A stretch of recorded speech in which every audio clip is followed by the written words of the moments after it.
All right, so just so that you know that we do record these sessions and that it's for the benefit of the other students, of course. So It's working on mine.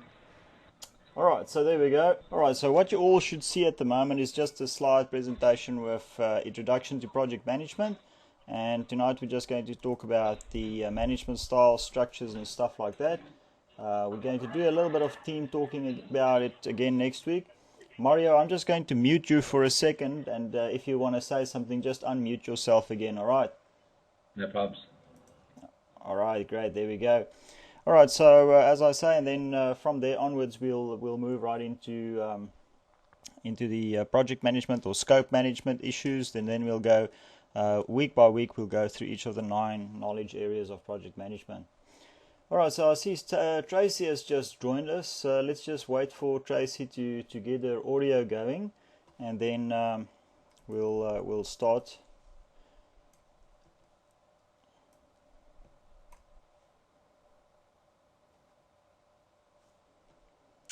All right, Tracy, can you hear us? Yeah, hi. How are you, Joshua? Good, in yourself? Good, thank you. All right, so you obviously don't have anything else to do tonight, so you joining us again tonight? No, my daughter plays basketball in Brisbane, so my husband's taking her in there, so it's nice and quiet. All right, great. All right, so you're just in time for the start. As I said, we were just going to go through the management styles and structures, and we're going to look at matrix, and obviously you guys are quite welcome to just interject at any point. I know, Ben, you might have a little bit to say. You've been in this field for quite some time, so yeah, anytime, just go for it. So Tracy, I'll just mute you, and if you want to say something, just unmute yourself and just go for it, all right? Thank you. Okay, great. All right, so there we go. We'll try and make it a little bit shorter tonight. Last week we went on a little bit too long, I think. So what we did last week is we had a quick introduction into project management, the definitions for projects, and we understood that there's a defined start and finish for project for a project to be classified as a project. Otherwise, it's an ongoing event. Remember the case studies that we did with, for instance, the Toyota Land Cruiser production line that we discussed last week. We also looked at a few old project management starts, for instance, the Egyptian pyramids, the Great Wall of China, the Sydney Opera House, and also the Suez Canal. So all of those we had a look at last week, and I showed you guys the sort of international organizations that's really playing an important role.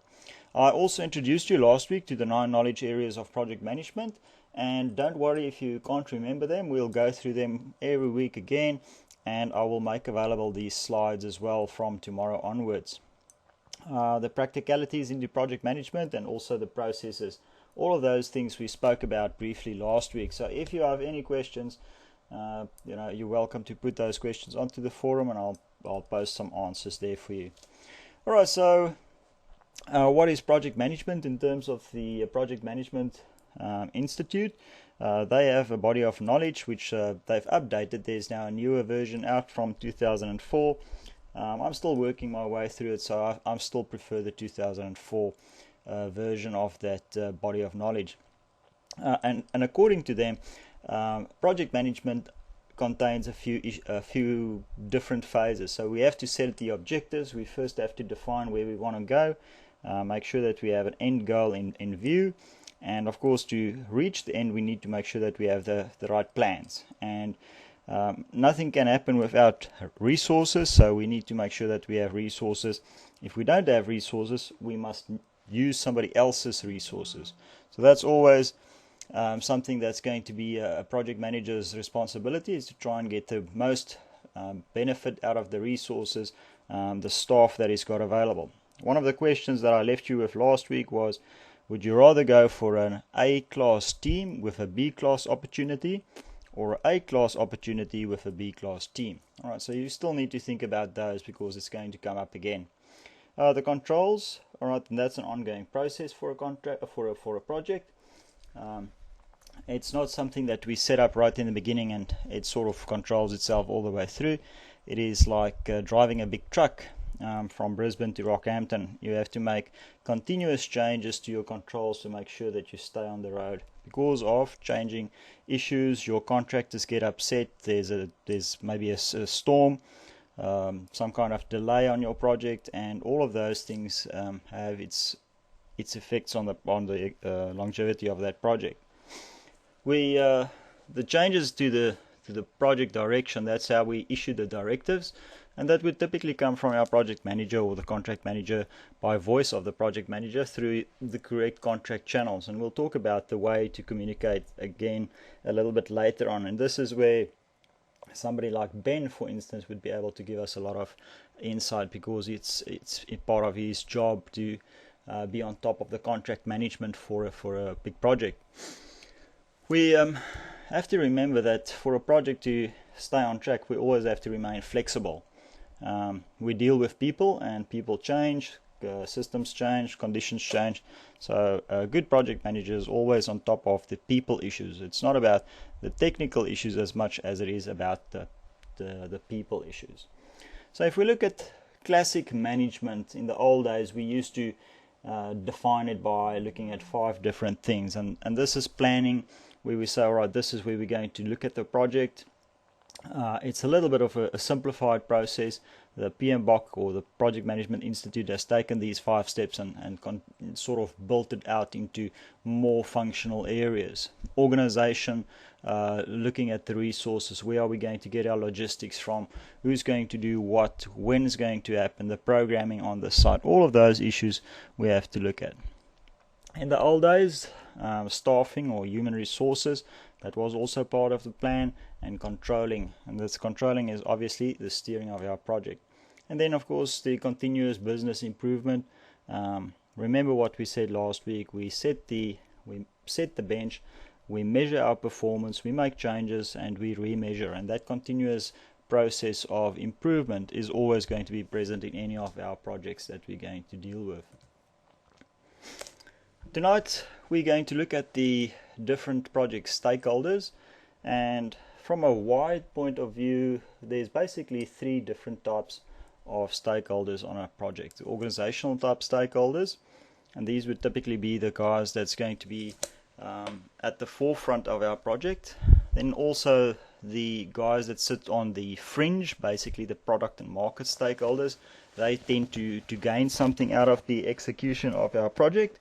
And then, of course, the capital market stakeholders. And it all depends on the type of project that we're going to deal with. So, for instance, if we think about a greenfields project, remember what we said a greenfield project is. It's a project where there's no existing services. It's reasonably easy to move into the site, and we're not going to be interfered with by existing buildings or other structures that's already there. So that project might be a little bit more simple to execute than, say, a revamp of a power station, where we have to go in and see if we can do a return to service of all the existing turbines. Same with product and market stakeholders, depending on the type of product or the type of project that we're working on. Remember, your project might not be a construction project. It might be the development of a new running shoe for Nike or one of the shoe manufacturers. And then there's other stakeholders involved.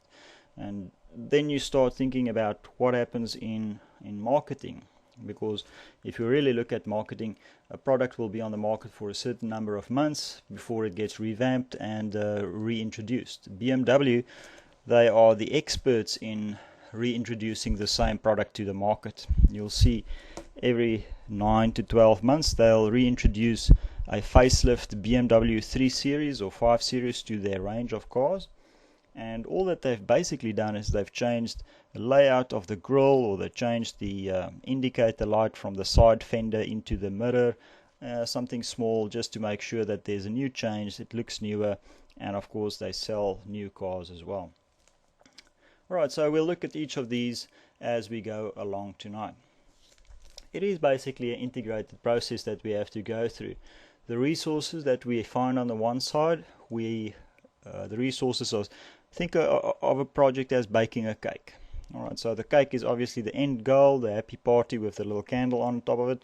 That's where we want to go. How do we get there? We first have to get the recipe in place, and to get all of the resources or the ingredients for our cake, we obviously have to go to the shop, and the same with our project. We have to find somebody to sponsor our project. If it's a big organization, typically the funding should be sorted out already. It might be self-financed. If it's a government organization, it's not always that clear. Or it might be a public-private partnership. And in one of the sessions, we'll talk about public-private partnerships. Of course, this is one of the things that with the looming federal election coming up, we might see a few more of those products or projects coming along. Something that you can start thinking about is yesterday on the project, the 7 p.m. project, they had a question about, would you drink recycled water? Alright, so they've got all these desalination plants sitting all over the show. They're building a brand new desalination plant. Would you guys think that that's going to be one of the solutions for the water problems in Australia? Alright, so that's a nice big project that we can discuss a little bit later on. The materials, right, so simply from a construction management point of view, this would include all the materials that we would need on a site. Alright, so bricks, mortar, cement, rebar, anything like that, roofing, plumbing, electricity, all of those things, that would typically constitute that. But it doesn't stop there. We obviously have to make sure that we have the supporting structures around those, and that would be the subcontractors that's going to do it for us. You can't do everything yourself. So the best thing that you can do is surround yourself with people that know how to do it. Alright, so choose your subbies well. Make sure that your contracts are watertight. Remember what we said, this is like a marriage. When you get introduced to a new girl or guy at the bar, you don't really know them from anywhere. So the best way of playing it is to be super safe. And how do we be super safe? Obviously protection, use latex and all of those things, and a contract is the best form of protection when it comes to contracting. Alright, so equipment, we spoke about those, the facilities that's needed for our project. I like the example you gave, Joshua. Oh yeah, there's quite a few of those. As I get to know you, Mario, I'll talk about those some more. Sorry, I'll let you go back to work. Sorry. Yeah, no, it's all about real life examples. I mean, that's if you think about a contract, it's actually, what happens when you stop talking to your wife? You know, that breakdown in communications. You know, if there's a breakdown in communication, soon there's a suspension of services. You know, that's typically what's going to happen on site as well. If you don't talk to your subbies, you know, it's I get sent to the naughty chair. Yeah. All right. So now we can continue. All right, and the same with our personnel, and all of that goes into our integrated process. And for each company, the process will be different. The outputs depends on the product or the project that we're working on. So if we're making shoes, obviously it's going to be the selling of shoes. If it's going to be a construction company or an architecture firm or a building design company or something like that, it's going to be construction related products or services that we're going to drive. And if we really look at it, the bottom line is always going to be money. If you think about anything that you do in your company, what's the bottom line? It's always about the money. Unless you go into something like a not-for-profit organization, where you do stuff for the community, you know, then it starts changing around. Or when you win the $70 million lotto tonight, you know, then we can start talking about different ways of looking at it. So if we look at our project status, and don't worry, I've already got the winning ticket, so if you guys don't see me at work tomorrow, that's why. So if we look at the project status, perception is basically reality, and when this was first introduced to me, I was a really young project manager somewhere in the Middle East, and one of the business managers, or the sales, we used to call them business development managers, he told me that, you know, our little construction division is perceived by the industry to be cowboys because we just rush into projects and we don't really do feasibility studies. And at that stage of my life, it was totally true what he said, but I took exception to that because, you know, as a young guy, you sort of want to stand your ground. You don't always know exactly what's going on. But at that stage we made things happen. If we had to do the same projects that we did 10, 12 years ago, today obviously it would be completely different. There would be a whole different planning structure in place. There would be environmental controls. All of those things would definitely play a big role. So it's really important to understand that that perception that you send out is really important. When I was sort of between careers at one stage, I tried my hand at direct marketing, selling white goods, and that would be fridges and stoves and air conditioners, and I would sell those to people that didn't really need them. And the big thing about having a big sales team and appearing to be successful was really something that inspired them. So the first thing that I did when I started getting really successful in direct marketing is I went out and bought myself a 7 Series BMW. And just because I had a big 7 Series BMW and I was this tiny little guy behind the steering wheel, all my salespeople thought that I would be able to walk on water and in some cases even make water. So it's all about the perception that you've got out there when it comes to working with these projects. Alright, so what we remember from last week, remember we said that a project is basically a process that we have to go through. So obviously there's a few activities and actions that we have to look at. We have to achieve something. Alright, remember we have a goal, the big nice house on the top of the mountain, and of course the pre-specified set of conditions, and those conditions would typically be the scope of work. Now, who gets to control the scope of work? Typically the employer or the client will be the owner of the scope of work, because it's his building or it's his product or his project that he's going to work with, and he's going to make sure that his specifications are there. Many cases the client or the employer won't know what they don't know, and therefore they become their own worst enemy. Contractors, on the other hand, they want work, so they over-promise and under-deliver just to get their foot in the door. Alright, so always be a little bit cat foot for that. That specified set of products, results, or services, that's something that we need to have a look at a little bit later on again. Alright, so the... Can I just jump in there? Yes, so go for it, Ben. I think from a contractor's point of view, I think it's important that from a contract management point of view that at least the project manager also takes a certain amount of ownership of the scope. I think for the project to be truly successful, the project manager has to feel like he owns it. If he doesn't, he's not giving his full attention. He doesn't, regardless of the commercial impacts and the client not knowing what they don't know, the project manager needs to really own that.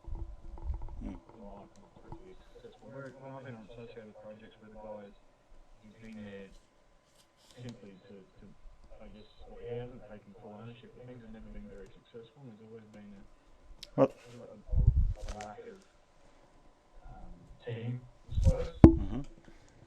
No, that's really an important point there, Ben. So yeah, thanks for that. So let me leave you, or let me ask you a question there. Would you prefer let's say, for instance, you're the client on a big new project. Would you prefer somebody that's a generalist, or somebody that's a focused specialist as your project manager?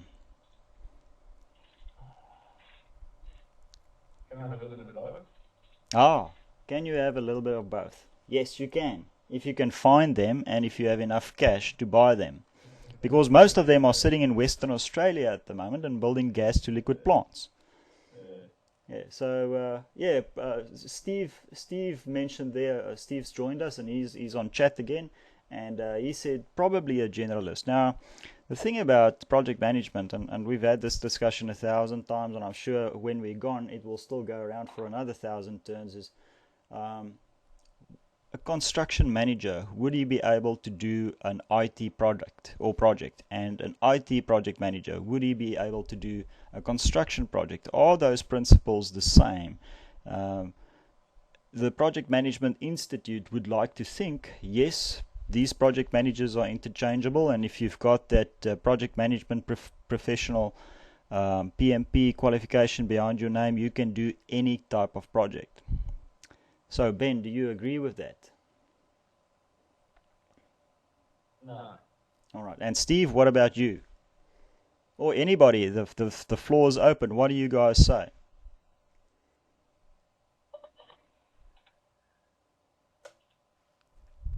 Go for it, Tracy. I didn't think that it would. Yeah, I thought that they would have to have some sort of knowledge of the industry that they were in. Like, you couldn't have somebody that's going to do a shoe project to go and build a building.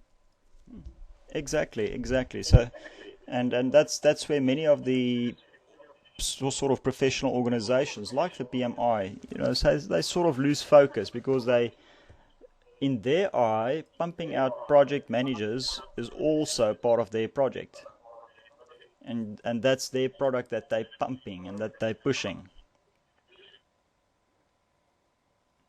All right, then. How do project managers go on to learning like something new? Like, for instance, say you've been building McDonald's for, boxes for quite a long time, and then you go on to, say, a renovation project.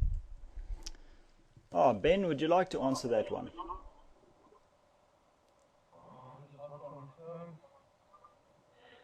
By matter of evolution, I work with a project manager or construction manager who is, I suppose, incredibly skilled and a very good mentor. And he can, when it comes to construction, he can turn his hand from a brand new, 20-story building to a 5-story refurb in an operating hospital. It's a learned skill, I think, and he has been around for a very long time, and he's quite good people skills, which makes him the person that he is. All right, yeah, that's. Let me tell you what happened with me, Tracy. Is I started out very young, well, 18 or 19. I went to university and didn't really know what to do. So I first wanted to become an accountant, and then I wanted to become a doctor. I ended up doing construction management because most of my friends went into that field, and I didn't want to feel alone at university. So that was really the main reason why I studied construction management, because 6 of my buddies from school went into that degrees. So I followed them, and I completed that, and I did quite well.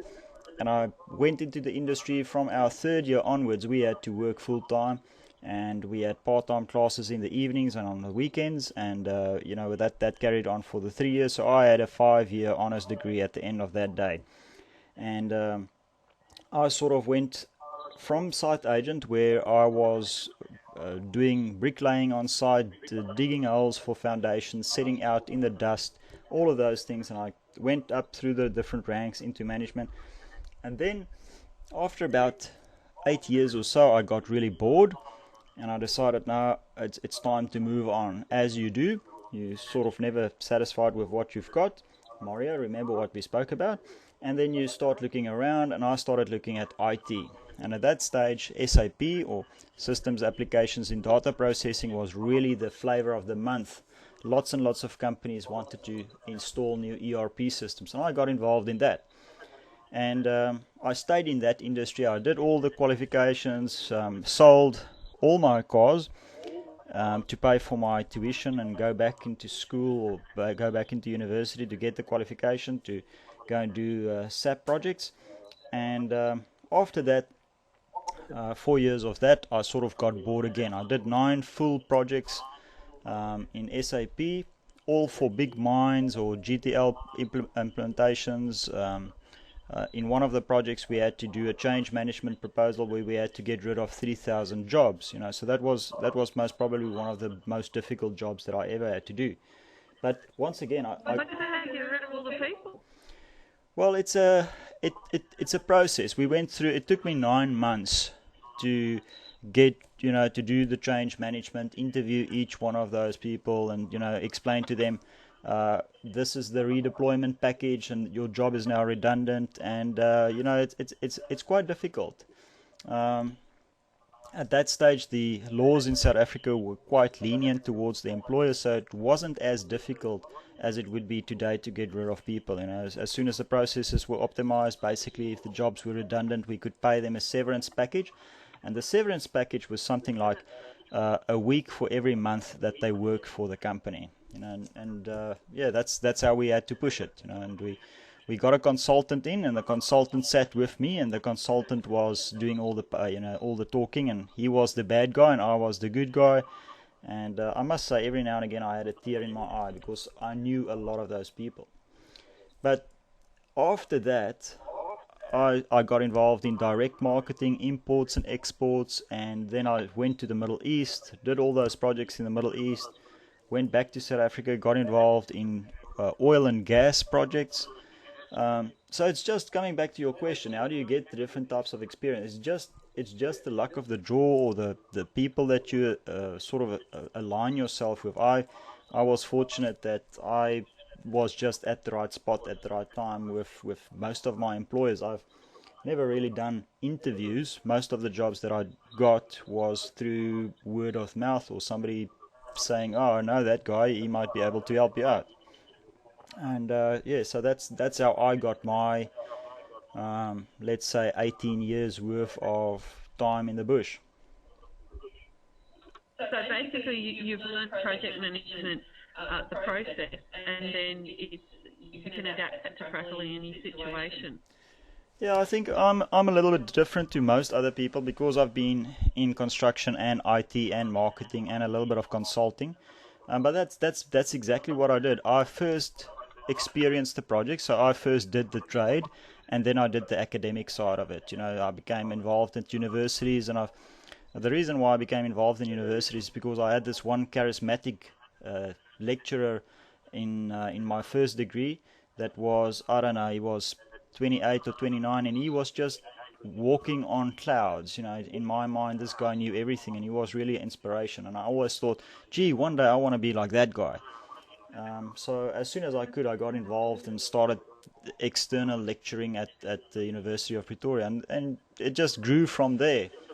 And when this job came along, I said, all right, this is a new challenge. Let's go and do it. Different country, different place. And my passport at that stage wasn't really worth much. South African passport, you can't go to the toilet without a visa. So that's another small little project for me, is to get an Australian passport. All right, so Thanks, Josh. all right, so I hope that answers your question. All right, yeah, that was quite a good conversation there. All right, so let's move on.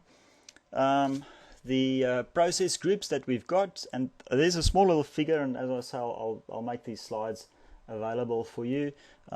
There's initiation process group, where we look at the projects, the different phases. Remember last week we spoke about the stage gate approach.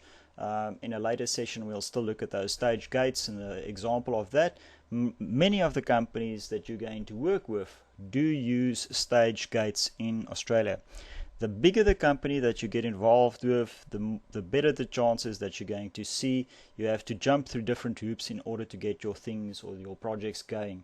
If it's a small organization, chances are that you're not going to be as administratively heavy, a little bit less bureaucracy, so it might be easier to go through the hoops there. Alright, so also there's a note from Ben. Remember, opportunities when they present themselves. Yeah, that's really good. Make sure that you think about these opportunities, but don't think too much about them. Sometimes you should just take the dive and go for it. We'll talk about each of these phases, and there's our little diagram. This is the diagram that I wanted to show you. This is from the PMBOK, and basically there's always going to be a push, and this sponsor on the one side can be somebody in the organization from the client side that's going to be responsible for the project, and he's going to try and get this project going, and he's going to set the deliverables, and he's going to set the project boundaries and make sure that the parameters of the project is well defined within the scope and the specifications, and he's also going to be responsible for taking ownership of that project. Just like Ben said, the project manager in some instances must be the extension of the client. In most cases, the contract forces him to do exactly that. Right, and depending on the type of contract, we'll talk about that again later. Depending on the type of contract that you've got, a project manager will have different roles and responsibilities that he has to go through. Alright, so you can see this whole process is continuously cycling. So it's not something that happens once and then it moves on. For each of the phases that we have to go through, we have to go through each and every one of these sets of activities. Right, the deliverables, what do we want to get out of our project, and of course the records. Why do we keep the records of our project? It's to make sure that when we do this thing again, we are going to do it better and faster and maybe cheaper as well. Alright, so there's a short little introduction to project management again. So let's move on to the organizational structures for project organizations, and basically you can take these through to any type of organization that you work with. If you work with Hungry Jacks, most probably you'll see that you'll fit into one of these blocks. If you work for a big consulting firm like Anderson's or KPMG, any of those places, you'll see that you might fit into a matrix structure, because typically a consulting company or an organization fits into a matrix organization. You'll find that you have multiple bosses. There can also be engineering divisions, and we'll go through each and one of those separately now. Alright, so how do we decide which structure is the best for our organization? This isn't something that's an easy choice that we have to make, so we need to make sure that we have all the information up front.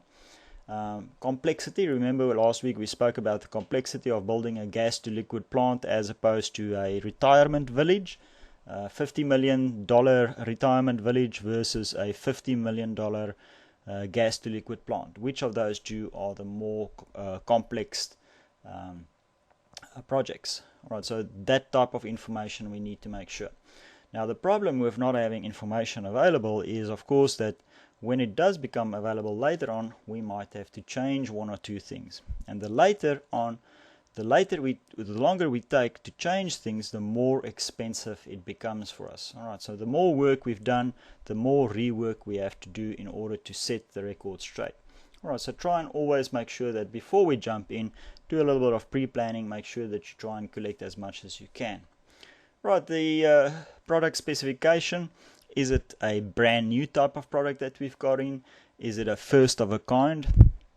A FOAK, so FOAK, that's a first of a kind type of project, something that's never been done anywhere else in the world or in your region, for instance.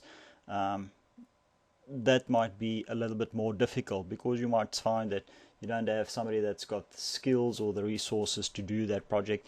You might have to do more research. If it's a cookie cutter type project, let's say that retirement village where you build one house on top of the other one and you do 300 repetitions of those, easy stuff. I'm sure you'll be able to find lots and lots of resources that will be able to do that for you. Then of course also we need to make sure that we make money. Alright, so the hurdle rate that our organization or our client sets for us. Alright, so if the hurdle rate for a project is 15% or 20%, or if the IRR, the internal rate of return for a project, is 24%, we need to make sure that when we finish or get to the finish line, that we actually make that money. Now, if you're in a big organization, it's quite easy to sort of cook the books. Alright, it's like applying heat to the snowman. The abominable snowman becomes really liquid when you apply a little bit of heat to him, and the same happens when you do apply heat to your financial forecasts. Yes, Ben, I know you would never do that, but it's happened, and yeah, all of us go through a phase where we say, just 0.5%. And soon you'll be on the news. Just think of the union guy that's on the news at the moment, or Peter Slipper for that matter. Those cab charges were quite expensive. Alright, so the sensitivity to lead times and speed, obviously depending on the type of project that we're going to do. If it's a power station or a desalination plant and we have to get our spares from France or Germany, lead time is really important. Even something simple like installing a lift into a large building. Ben, I think you had an example not too long ago about a lift or an escalator that had to come from Germany or somewhere, Schindler. Those things have to be made, and it takes up to 9 months for them to arrive. And then of course also Ben. Just thinking, I think it was 26 weeks. 26 weeks, alright, so that's not too bad. That's about 6 months? Yeah, it was a fairly standard lift. Alright, yeah. We had another one on a refurb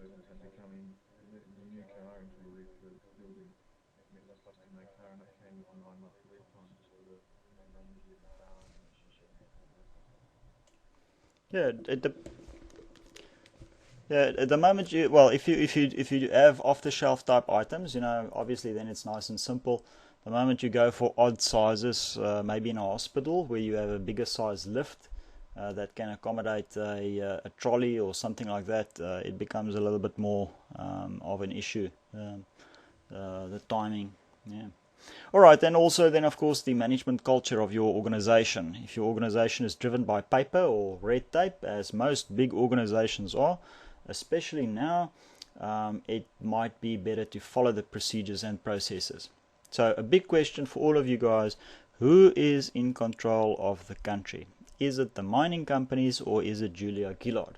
All right, so think about that one, and at the end of tonight's lecture I'll give you guys a chance to think about that one. Alright, so there's a wide spectrum. So this comes on from the question that I asked on earlier on. Adrian, I've noticed you haven't said anything yet, so just if you, at any point if you want to say something, just unmute yourself. Alright, and Steve, you've also made a statement earlier on, and I think this follows on from a statement that you made in the chat window: a truly functional project without a project manager. How do we get about that? And do we want to have a generalist? Do we want somebody that's completely focused on a specific industry? And of course it depends on the type of project we have going. If it's a really specialized project where we have, for instance, a pipeline that they have to go underneath a road, we must make sure that we have somebody that's worked with horizontal directional drilling technology, for instance. If it's not a really high-flying project, we might get away with a generalist in some cases. Alright, so all of those questions we have to think about and ask. Alright, the different management models that we have, functional teams. Alright, so for each of the specific project that we have, we might have a team, or a team that looks after marketing, a team that looks after engineering, a team that looks after finances, all of those functional activities. Remember, we said that there were 8 basic functions that's in an organization. Functional project teams, right? So we would create a project team based on a specific project need only, all right? And that after the completion of that project team dissolves, and of course it moves back into the standard organization. All the members of that functional project team then move back into the rest of the organization. A matrix, we spoke about that one. I'm not really a fan of a matrix organization. The problem with matrix organizations is, of course, you have multiple bosses. It's always difficult to figure out exactly who you're going to report to, and it really makes it difficult to keep everybody happy. All right, so that's why we'll talk about matrix organizations just now. The university recently went through a restructure where we were a matrix organization and got changed over again. And the problem with these changes in management models is, of course, it takes a long time and it changes the culture of the organization. And when you starting to talk about changing the culture of an organization, you can start thinking about trying to basically parallel park a battleship. It doesn't happen quickly, and you need a lot of space and time in which to do it. The dedicated project teams, those are the ones that they are different to the functional project teams, and we'll look at one or two of the examples just now. An autonomous project team, those are the ones that, Steve, lots and lots of tugboats. The autonomous project teams, they are responsible for their own doing. All right, so they don't need input from any other management. They are basically independent from the organization management structure, and they get to do their project on their own. All right, quite dangerous, and we'll look at the dangers of those just now. So there's our traditional management structure, and you'll see there's basically an executive office that sits at the top, and it's typically a pyramid scheme. And then we might have different divisions, for instance, engineering or financial, marketing, any of those sits underneath them, and then marketing and sections underneath. Alright, so there's our typical pyramid structure with a small little executive at the top. Alright, so this is what you'll find in most of the Australian organizations at the moment. If we look at the line staff organization, we might find that we have a divisional manager and a department manager sitting underneath, and the problem now comes with where does our project manager fit into our line staff organization. If it's somebody that's in the organization, does he report back to the division, or does he sit onto the side, and what's the reporting line? And this is now where we start seeing issues with reporting lines, people being unhappy because they are reporting to two different organizations within, or two different bodies within one organization. Right, so you can see the start of our project coordinator leads on to our matrix organization. There's our pure project structure. So we have a project manager for each of our products, and each one of them have their own engineering and manufacturing and marketing and finance. So what would you say, if you look at the pure project structure, what is one of the big downfalls of this type of structure? What would you say is one of the biggest problems that we face when it comes to these types of projects? No standardization between the different product groups. Oh, there we go. Thanks, Adrian. That's exactly right. All right, so there's no standardization. You said of the product groups. All right, there might also not be a standardization of the processes between these types of products that we've got. So we might have 3 different product lines, each of them following a different product process or process in what else? What else do you guys see there?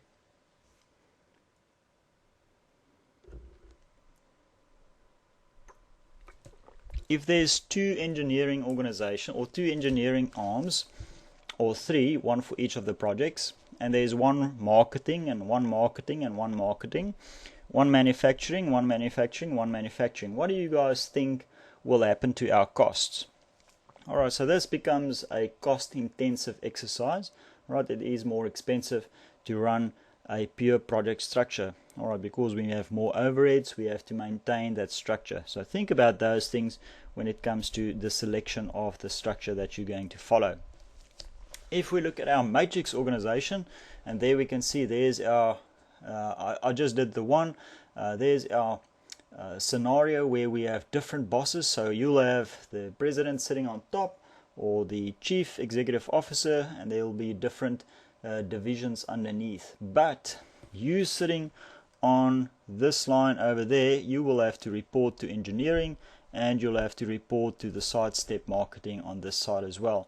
Same with the guy that's sitting in production. Alright, so there's a situation where you start having to report to multiple bosses. So what's the biggest problem that we see with matrix organizations? Any idea?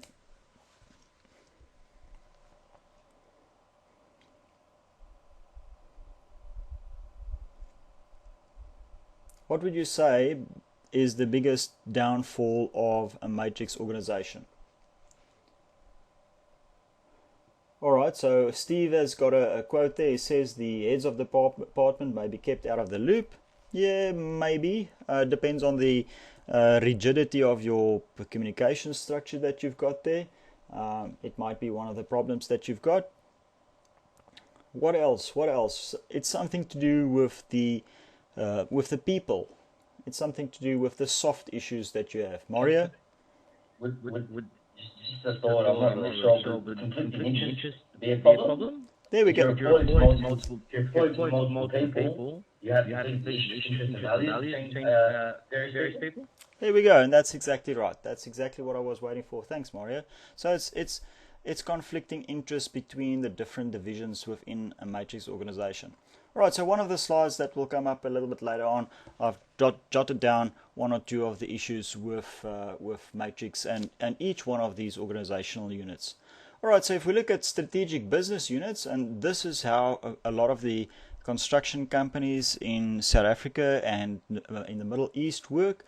They hand over a project to a project manager, and the project manager then becomes the strategic business unit manager, and he is responsible for everything on that specific project, which makes activity-based costing a lot easier, because it's now easy for that project manager to align all the costs associated with his single project to himself, and he can manage and keep his finger on it.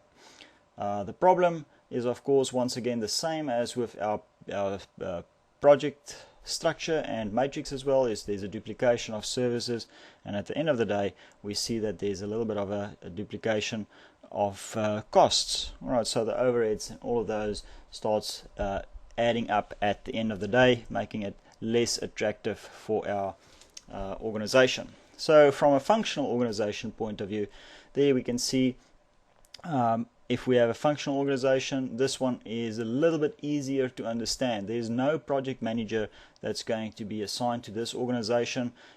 Each of the functions has its own staff. Each of the functions report to a specific functional manager depending on what and who is responsible for that. Right, so the benefits of a functional team is, of course, that there's the quality and the smoothness of the handover between the staff members. So once we move from one phase to the next phase, or the one function to the next function, it's easy for us to do that. There's sort of a cohesiveness within the team, and there's that disparity that Steve spoke about earlier on, where the heads of department may be kept out of the loop. That is not present in this scenario. And we can see there's a lot of loyalty within the team, and they try and get their project going as best they can. If we look at a weak matrix organization, that we can see that our project manager sits sort of at the bottom, and he has to contend with 3 different functional staff members for the same staff. Right, so that's one of the conflicts that a project manager in a matrix organization is going to have to face, and that is the scarcity of staff, the scarcity of resources, because there's only so much that goes around, and he has to obviously fight the battle to make sure that he gets what he wants out of it. So that's one of the issues that we see in a weak matrix. Alright, if we think about the sketch about functional project teams, the project manager is going to be our facilitator, and he's going to be the conduit through which the transfers are going to occur. The loyalty of the team to the functions and the loyalties to the project, there's a little bit of a problem. You can see there the functions sort of override the project. Right, the loyalties to the functions override the loyalties to the project. Right, so that's why I've got that greater as sign over there. So interesting to see the dynamics in each of these types of teams. If we look at a strong matrix, there you can see there's our project manager. He's got his own assignment over there. He's got his own staff. It makes it a little bit more easy for him to do the project coordination. It's still going to be an issue with conflicts of resources and conflicts of staff. There's not enough going around, but at least in this case he's part of a functional structure, and he becomes a part of that specific team. Any questions so far? Which of you guys have you recognized your organizational structure so far?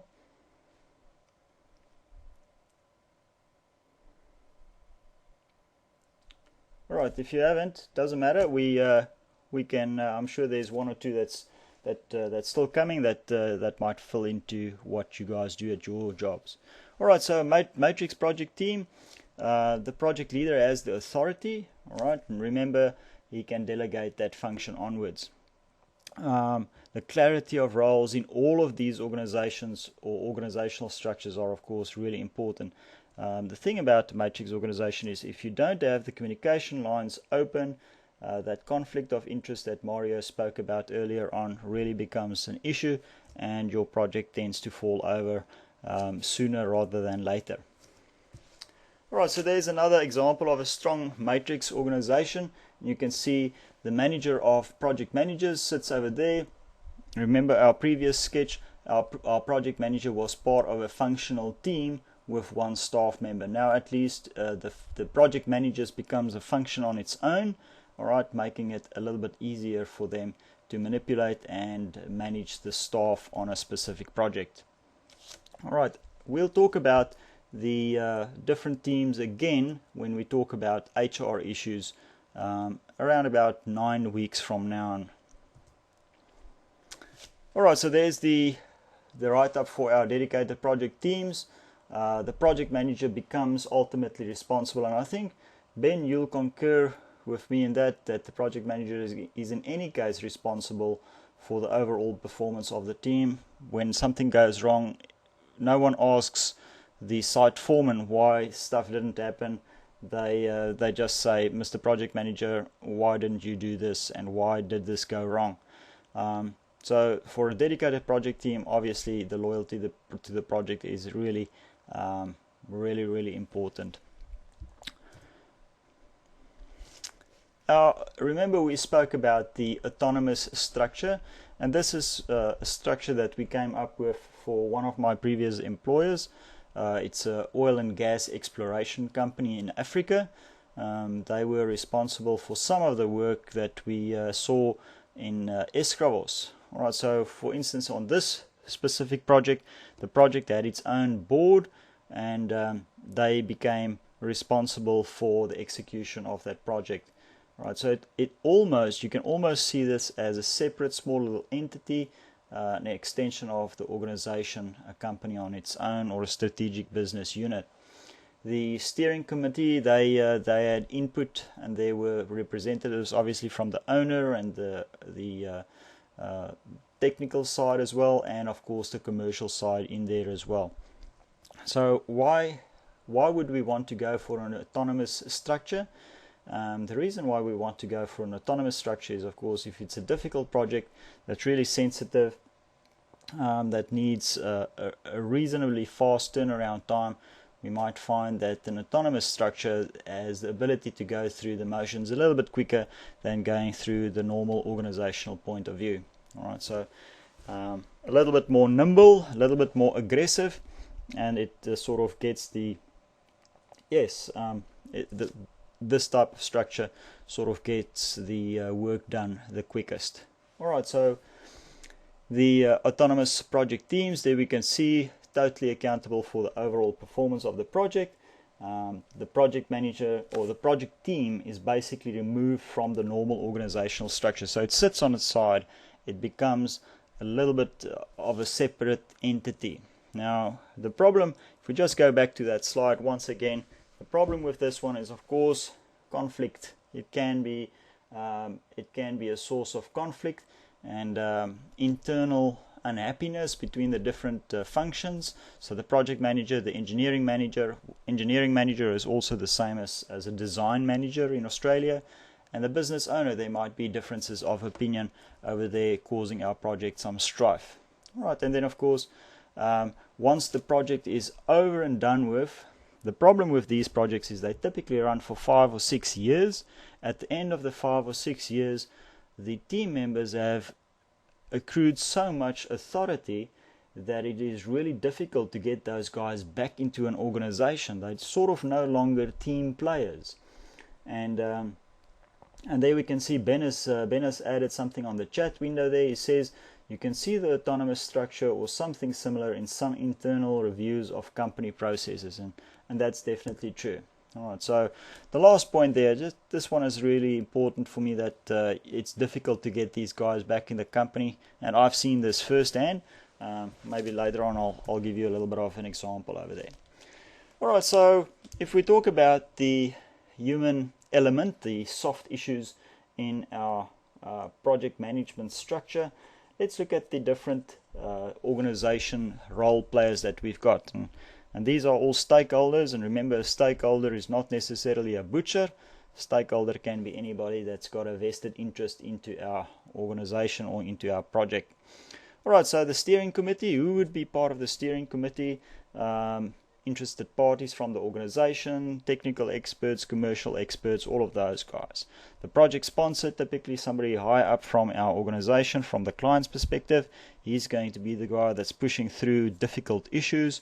That's going to be the father figure for the difficult issues that we have in our project. And the project sponsor, remember, we're talking about all of these things really informally at the moment. If we look at an organization, their definitions might be a little bit different to what we discuss over here. The business owner, they're always going to remain a stakeholder. Of course, they need their project to be successful, and they want to have control in there. So in the project management team, they will always have a representation. Even in an EPC or EPCM organization, you'll see them in there. The project manager is the ultimate go-to guy. He's responsible for the execution of the project. Engineering manager, design, he's responsible for our design. So typically this would be somebody that's got lots and lots of experience, and Steve, this would typically be the guy that's got the real focused experience. All right, so if you're going to build a power station, you must make sure that the guy that you've got in that position is going to be an absolute expert in power stations, for instance. Our project team, all right, so there we have technical experts, operational experts, commercial experts, contracting experts, people experts. All right, and it's all about managing the people and the skills that the people bring to the team at the end of the day. And then of course we have our support services, our assurance teams, quality, all of those sit in there as well. And that's typically the components that you will see in a typical project organization. So if we look at the project management types, this is just a little sketch that I try to show the different levels of integration and the authority of the project manager. On the left hand side of our diagram, we'll see there's a lot of collaboration. Alright, so if there's a lot of collaboration, the authority of our project manager is limited. Alright, the more collaboration there is, the more difficult it is to just force through a certain decision. The further we move to the right, for instance, if we start going into dedicated project teams or the ultimate one, autonomous project teams, the authority of the project manager really increases. And we can see at that point it's really easy for them to make snap decisions and to become cowboys, right? Effectively become cowboys in order to execute that project. The level of integration, similarly as to the authority, in functional teams there's little integration. Remember what we said, that in a functional team the team tends to focus on the benefits to the function as opposed to the benefits to the project. In terms of an autonomous project, the team members tend to focus on the project outcomes as opposed to the functional outcomes. All right, so always try and keep those in mind and make sure that when you select the structure that you're going to follow for your specific project, that you are going to keep a balance. You might find that for your type of organization, let's say for instance you have a pharmaceutical research lab that you make medicine in, that a matrix organization might be better for you, because you might need a lab assistant to be part of your marketing team, or you might need a scientist to be part of your business development team, because they can tell you what the benefits and the pros and cons of certain medicines are going to be. So if we think about a good example over there, a product like Viagra, how did that product come about? And obviously the first time that that Viagra was introduced to the market, it was actually for a different role. It wasn't for the role that we know it as. It was for and depression. So obviously it had quite the opposite effect later on, and that was discovered by chance. All right, so you can see that sometimes these things tend to turn around. All right, so if we look at the role definition for our organization, it depends on our project. All right, so I've jotted down one or two things there for you to read, but it's all about making sure that what we do is aligned with what we want to achieve with our product. All right, so the responsibilities that we have can be assigned to different levels. You don't need to have only one channel. You can have different channels in there. We might find that in our stage gate approach we have different tracks. For instance, the engineering track and the design track and the business development track have different leaders, and it's a matrix organization within, and we have to align those before we can move on. The crux of it all is that it has to be fully clarified. Right?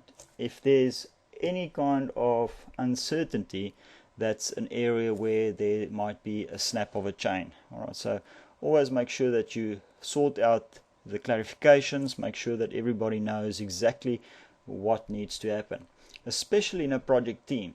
especially when you deal with subcontractors. Make sure that each of the subcontractors has the boundaries under which they have to work.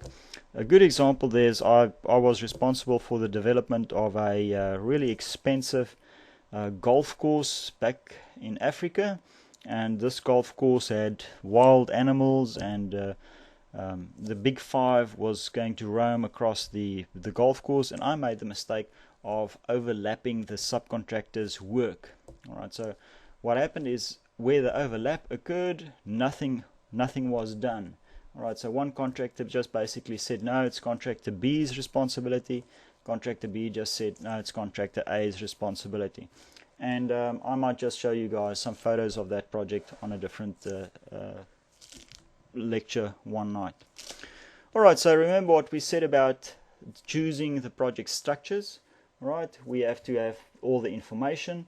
So the stakeholders, who are they? What do they want to achieve? What's the impact of this project going to be? What's the level of formality between the interfaces?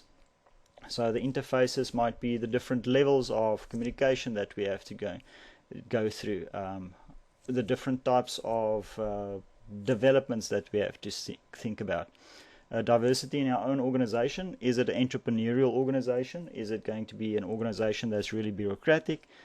If I think about the university, it's really bureaucratic, so you have to jump through a lot of hoops before you can make stuff happen. If it's a small project management organization that's got a lot of cash, obviously it might be different. And then of course the type of project. Is it a short project? Is it a complex project? Greenfields project? Brownfields? Is it a return to service? Cookie cutter project? Is it a first of a kind? Now, by now, yes, and there we go. Steve said there that the Department of Defense. Yes, obviously if they in the mix as well, it's a whole different kettle of fish. But coming back to the type of project that we've got, remember last week we started talking about the different terms that you can use at your next cocktail party. So each week I'm going to introduce you, and you guys should be making notes about these terms. So first of a kind, greenfields, cookie cutter, brownfields, all of those things you're going to be able to use. Ben, for instance, at your next prize giving in Brisbane at the AIB function coming up in July, so think about those. And then of course the maturity of our project manager. Is it an expert? Is it a young guy? Is it an old guy that's looking young, or is it a young guy that's looking old? And those are the questions that we have to ask about our project manager. Do we want to be associated with him? And then let me leave you with another question for the end of the discussion tonight.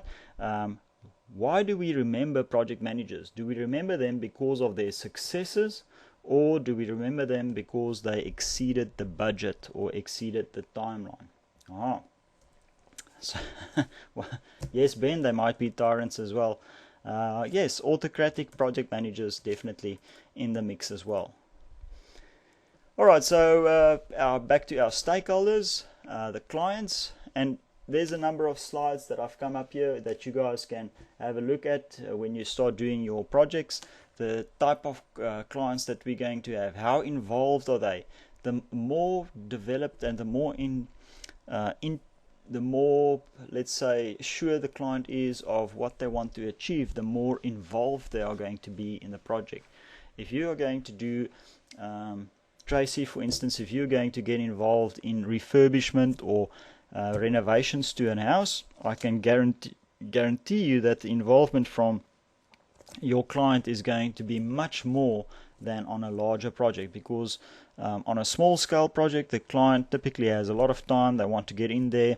I made the mistake of getting involved in building a retirement village, and I built it in phases. So the first phase was finished, the old people moved in, and I started the second phase.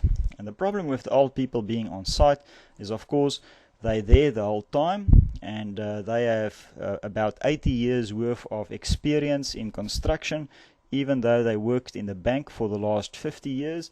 So they were on site every day telling me how not to do things and how to do things.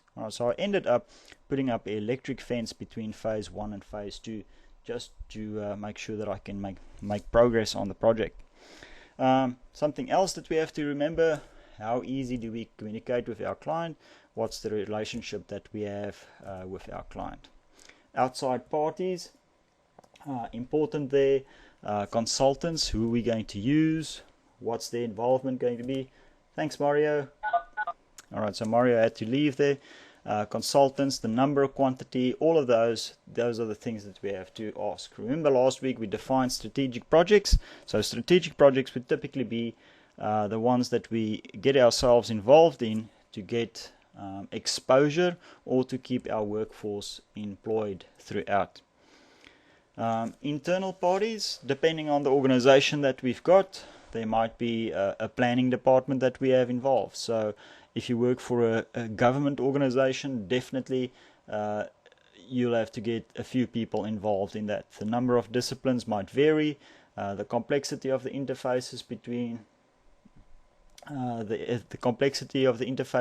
the two might be different, and then of course the chain of command between the internal and external parties, the project manager and the internal parties. So Ben asked the question, why did I put up an electric fence? Well, the electric fence, remember this was in Africa as well, so I had to cover, had to swat two bugs with one, and the electric fence were both for the old people and for the burglars trying to get into phase one as well. But yes, it did work quite well, keeping them on their side of the fence, allowing me to make progress on site. Alright, so the execution from our project stakeholders, the number of contracts that we've got, greenfield, brownfield, refurbishment, the complexity of those interfaces. You can see a common thread that's developing over there, complexity of the interfaces between the different levels. Alright, so what is an interface? What is an interface? An interface typically in a big project is the connection between, say for instance, plumbing and electrical. Alright, so it might be in a big gas to liquid plant, air conditioning reticulation of the ducts in a large furnace area. How do we interface that? And the big problem now becomes when we talk about the brownfields project, the project might be live or the plant might be live while we're trying to do the refurbishment or while we're trying to do the changes. Alright, and then the next item that I want to talk about, let's just pause for a second over here and I'll open up the floor. We've been going for about 1 hour and 7 minutes. Do you guys think we should stop here and continue next week? What do you guys feel like, or do you want to carry on?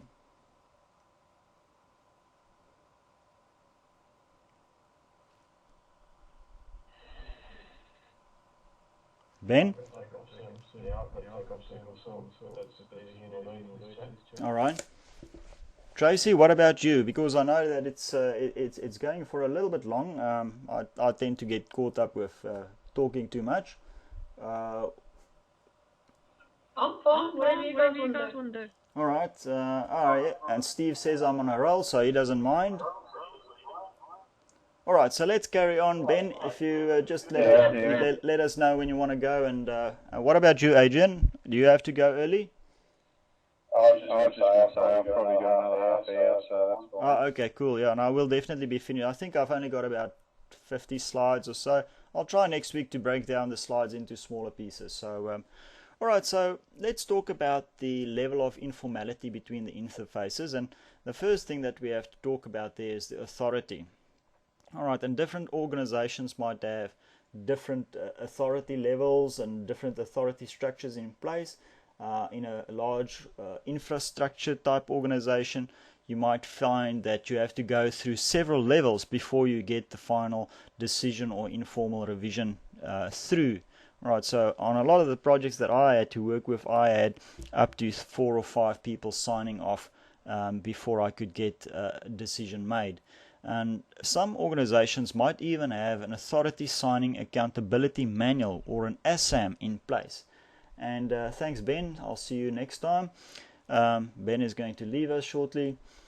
So the purpose of the ASAM is, of course, to allow an outsider to look into the manual and say, this person has the right to sign off $1 million of capital projects, or this person has the ability to sign off $250,000 in refurbishment. All right, so that makes it a little bit easier when it comes to distinguishing between different levels of authority. And then of course the normal observing and controlling compliance that we have to go through. What's the difference between accounting or accountability and responsibility? So the easiest way that we can look at these two is, of course, accountability. A is before R in the alphabet, so accountability cannot be delegated. All right, so accountability cannot be delegated. If you're accountable for something, you remain accountable for it. Responsibility, however, can be delegated, and therefore it falls to the second part of the alphabet. The R comes after the A, so that's the easiest way that I always remember it.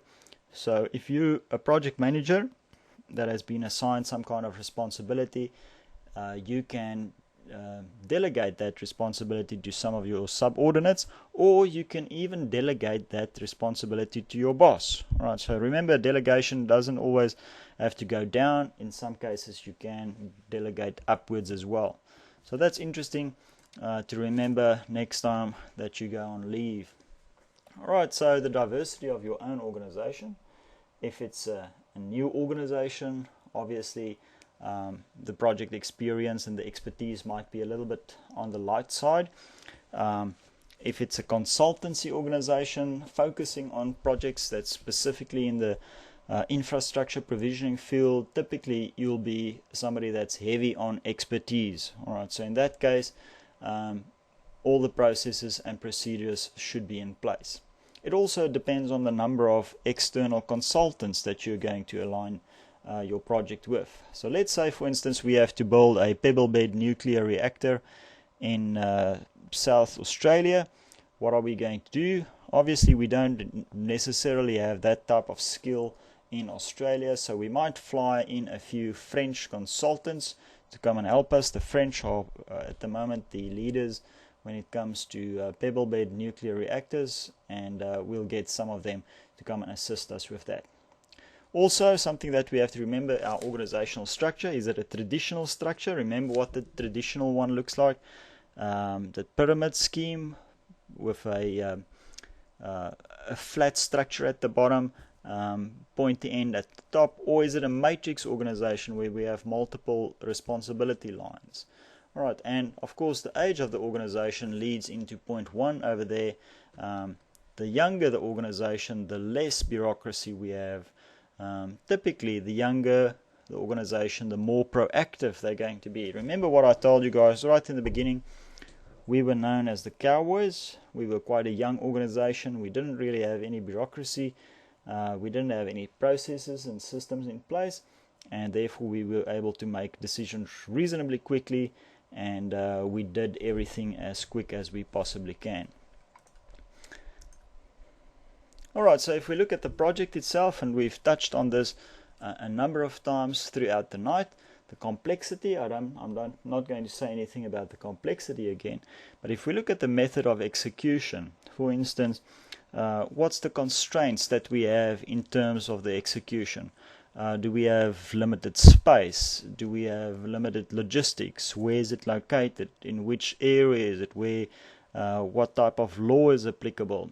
And remember, if you're going to work in Africa, for instance, the law of the country takes precedence over the law of the project. Right? So even though you might write into your contract that the law of Australia is applicable, the law of the country will always override that specific. Alright, so that adds another little bit of color in there.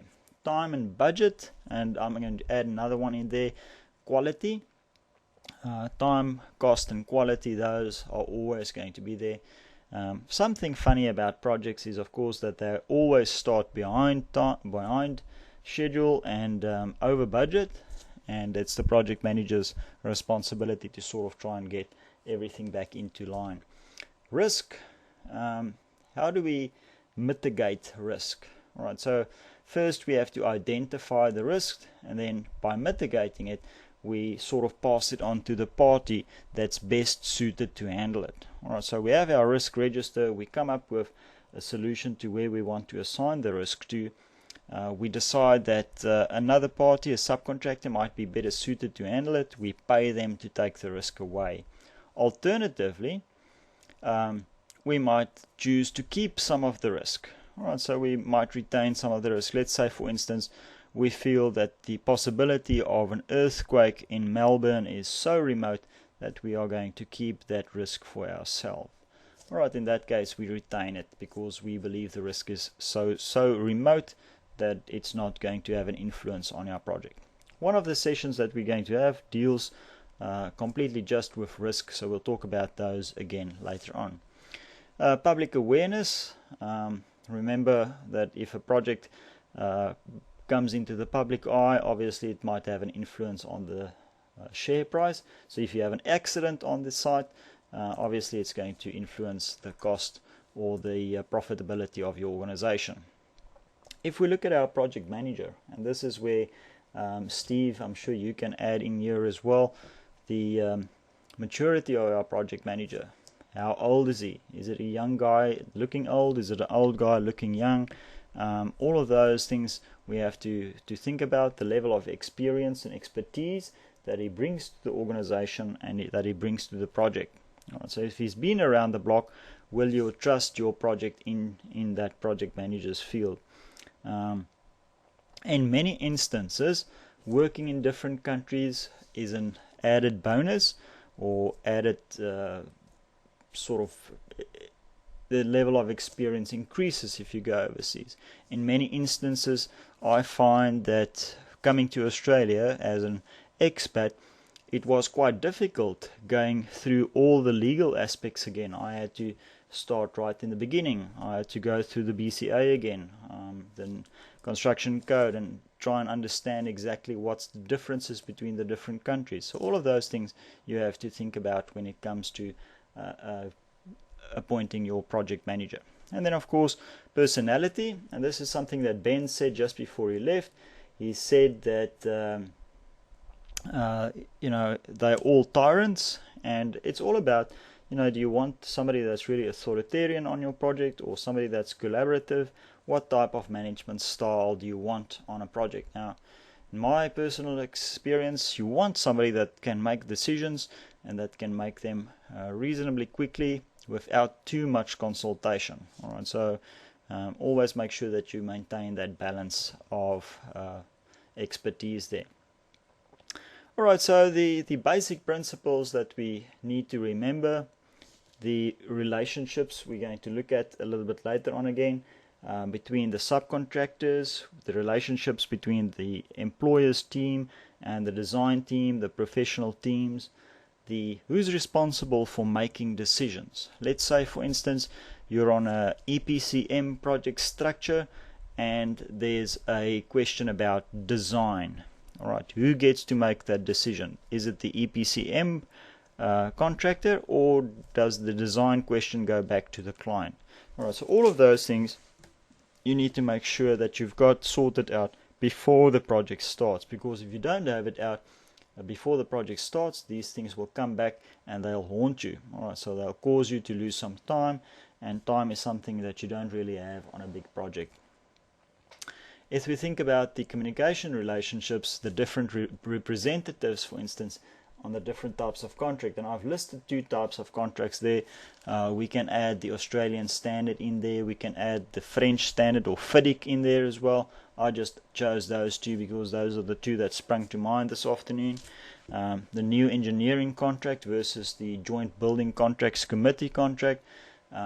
Each of those contracts and each of the contracts that we work with in the industry will have representation. All right, so there will either be a supervisor or a client's representative or a project manager or a quality manager or somebody like that that's going to represent the client on that project. All right, so always make sure that those lines are clearly defined.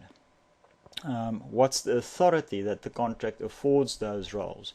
And it's typically not the person that you are going to respect on the project, but it's going to be the role that the contract affords that person.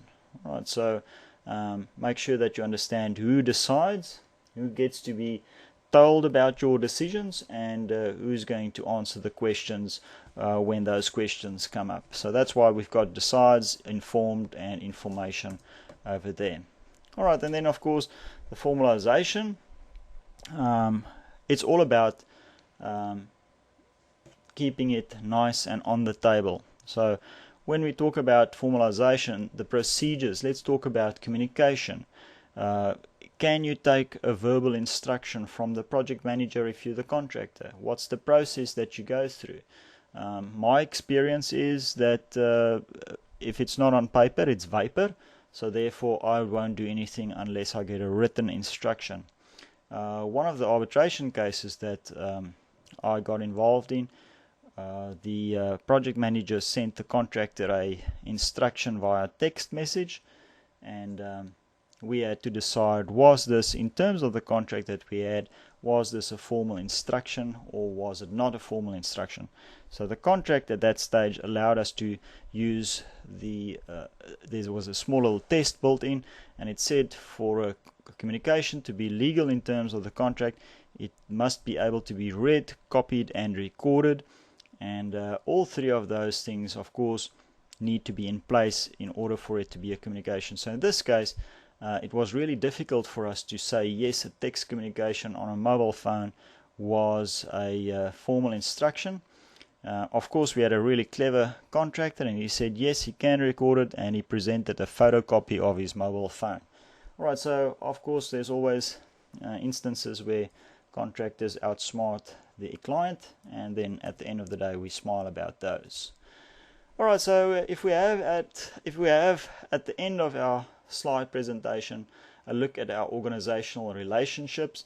This is a little sketch that I've tried to come up with and see if I can fit all the different role players into our project, and you can see that there are some gaps still, and there will always be gaps because for each project the organizational relationships might be different.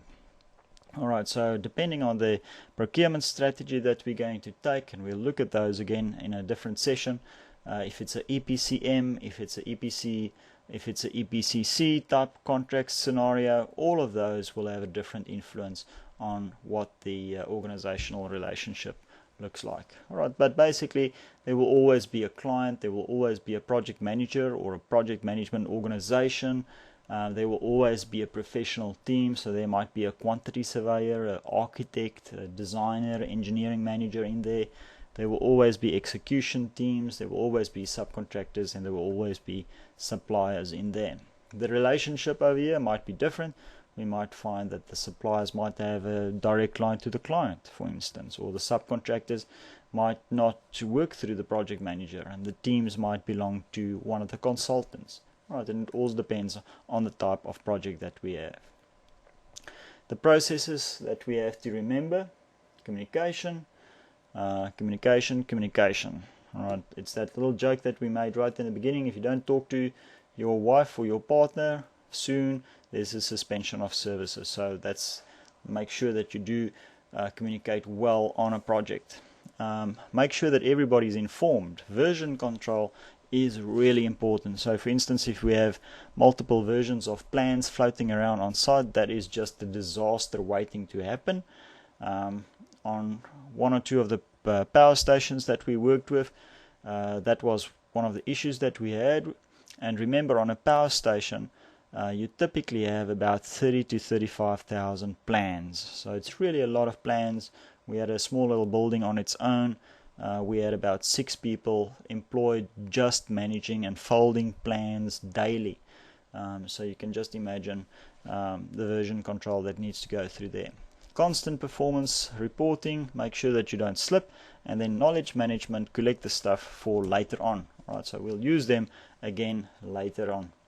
And then this is sort of our synopsis: who, what, when, and for who. Those are the questions that we have to ask: who, what, where.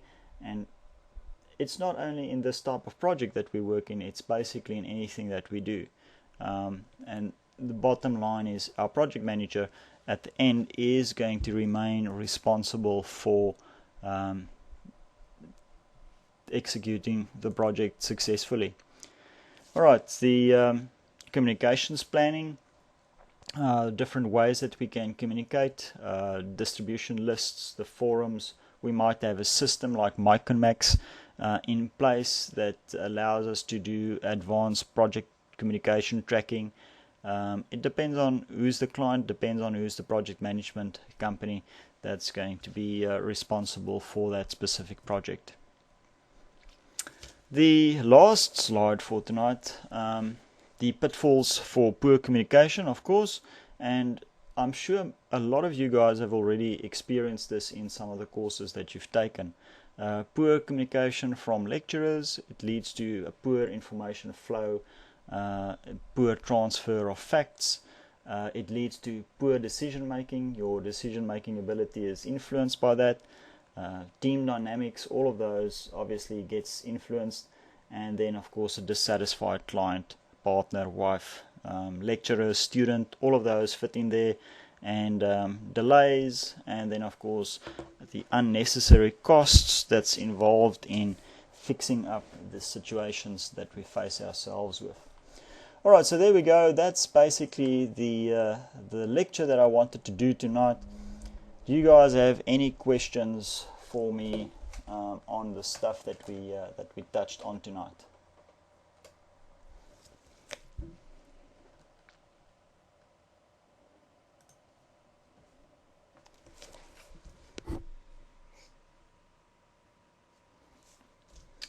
Alright, so if you guys don't have any questions, what I might do is I might close the session. Thanks, Steve. Yep, there we go. Thanks for that note there. Tracy, what about you? Do you have any questions for us? I'm just interested in when you said about when the blame lays on somebody who's the project manager who's going to top it. Well, that's unfortunate. You know, the buck has to stop somewhere, and the project manager is on a project. He's going to be the ultimate person. You know, so that's it. It always stops there. In a later session, we'll talk about. I'll give you a few examples of projects that I was involved in where specifically that happened, and you know that will give you something to think about for when you get into that situation. Thanks. All right, great stuff. I just had a quick question about risk mitigation. With risk mitigation, can you get situations where you've got internal risks to projects, like for example, I don't know, certain divisions, internal company departments or whatnot that pose potential risks to a project success. Mm-hmm.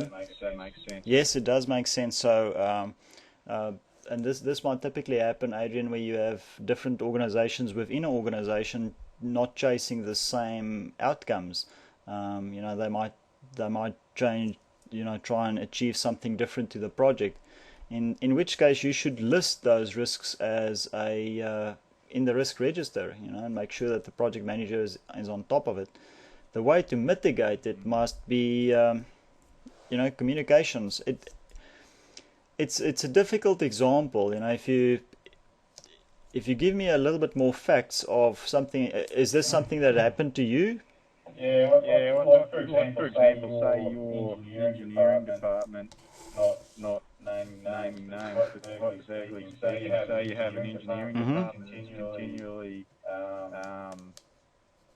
either blowing out their hours or Exceeding the budget, or not delivering on time and things like that. That becomes an ongoing risk to projects. Mm-hmm. So as a risk mitigation, could you look at, say, outsourcing a portion of the engineering? I would definitely look at outsourcing. The problem with that is the type of organization that you find yourself in. You know, so if it's really a closed-knit organization that's bureaucratic, you might find it difficult because they might just say, you know, those are the policies and procedures that we have in place, and you're not allowed to outsource it. I find exactly the same problem at the university. Just a small example is we're not allowed to book our own travel, even though I can save the university hundreds of dollars by booking my own travel. they have an in-house travel organization that's always late, that always chooses the incorrect flights or the more expensive options. They charge $40 for booking. So it's on a smaller scale to what you're describing, but it's basically the same type of scenario. So it depends on the type of organization that you deal with and that you're part of, if there's a solution for that. But we can talk about that one some more. I've got many examples of exactly that. In-house organizations, they always tend to slow things down, and you'll see that typically large organizations, every 8 years or so, they go through a cycle where they centralize, and then 8 years later they decentralize. So by centralization, it means that they have all these in-house organizations that they sort of acquire, design and planning, and they do their own internal design and planning. 8 years later, they find that it's no longer cost effective, and they need to move on to the next structure. So they get rid of all these internal structures and they start outsourcing it again. The benefit of outsourcing is, of course, in economic slowdowns, you don't necessarily have that overhead that's sitting on top of your organization. If you don't have work, you don't have to pay for it. You don't have to keep those resources active.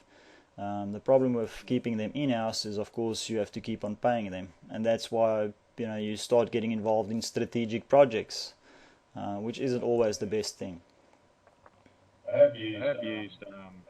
have used previously where we previously done a lot of in-house steel fabrication, and similar situation. We were never very competitive with our steel fabrication. So to mitigate some of that, we'd get a third-party subcontractor to price a portion of fabrication as a fixed price, and then you can sort of mitigate some of that risk. That's right. That's quite a clever idea to take some of the work away. Coming back to what you said, not being competitive. I told you guys earlier on, I worked for a small company that became part of a big company, and our ultimate demise was exactly that. We became uncompetitive with our competitors because we thought, being internal to this large organization, they have to channel all their work to us. But they didn't see it like that. They started outsourcing it again, and we lost out. So it's interesting how these things come and go.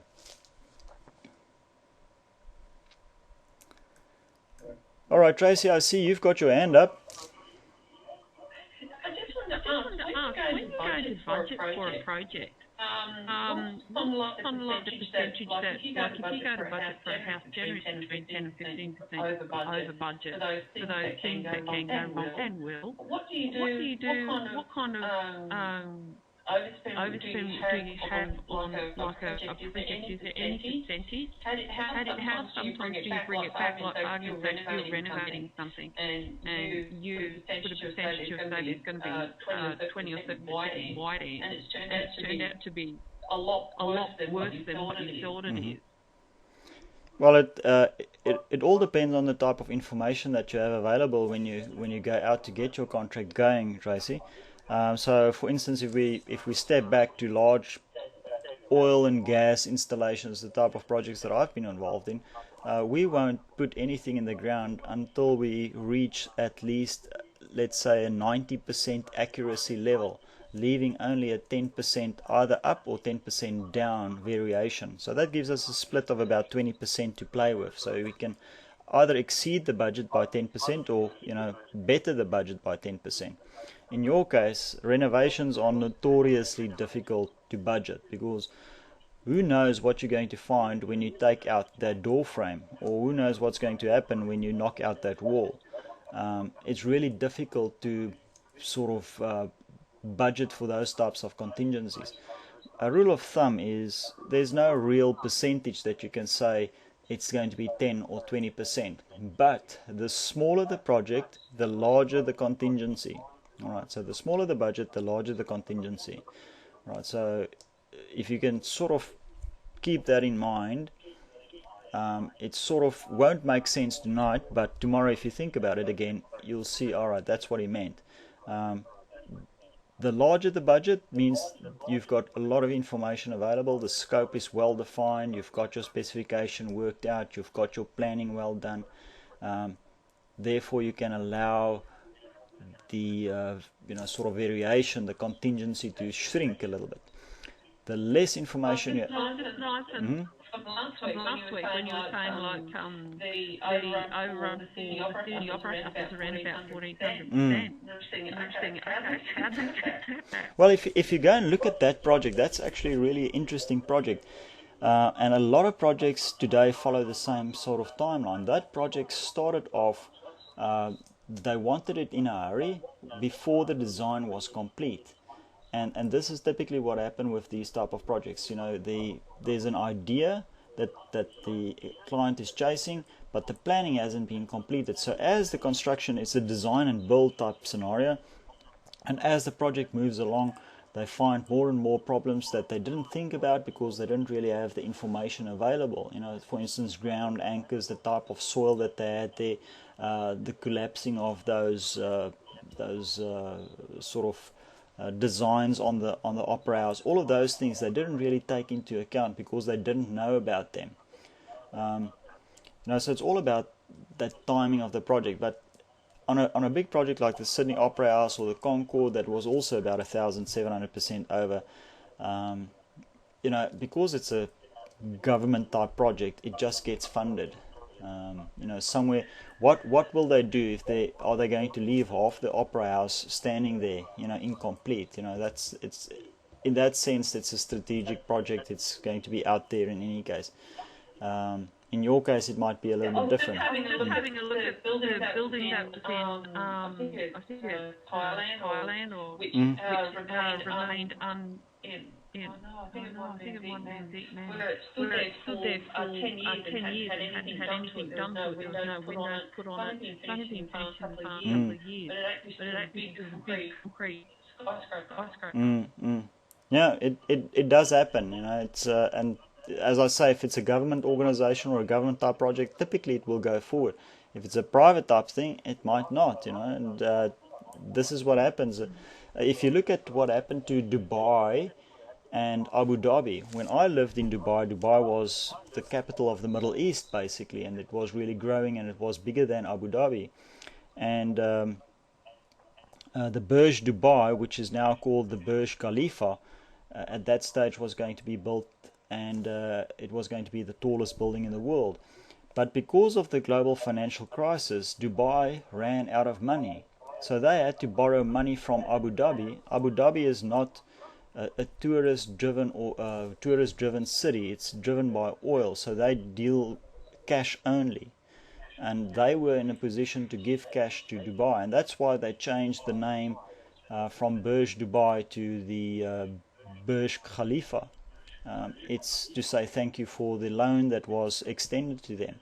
And that's the same situation, it's just they were in a position that they could go and borrow some money to get that building finished. Otherwise that would also have stood still.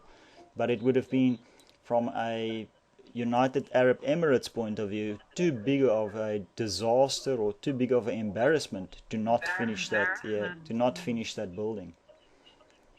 Okay, thanks. All right, so Tracy, those are really good questions, and a little bit later on during this session, we are going to look at cost, and during the costing, I'm going to talk about the different levels of accuracy when it comes to estimating for large projects. So it is coming. You'll look out for the session that's named cost control, and that's the one to look out for. That will explain everything nice and clear. Thanks very much. All right. Great stuff. All right. So, any other questions? Thanks, Steve. Thanks, Adrian. Thanks, Tracy. I'll close the session now, and then I'll see you guys next Tuesday. And remember, if you have any questions, just put them onto the forum website, and I'll answer them from there. Thanks very much. Great stuff. See you guys later.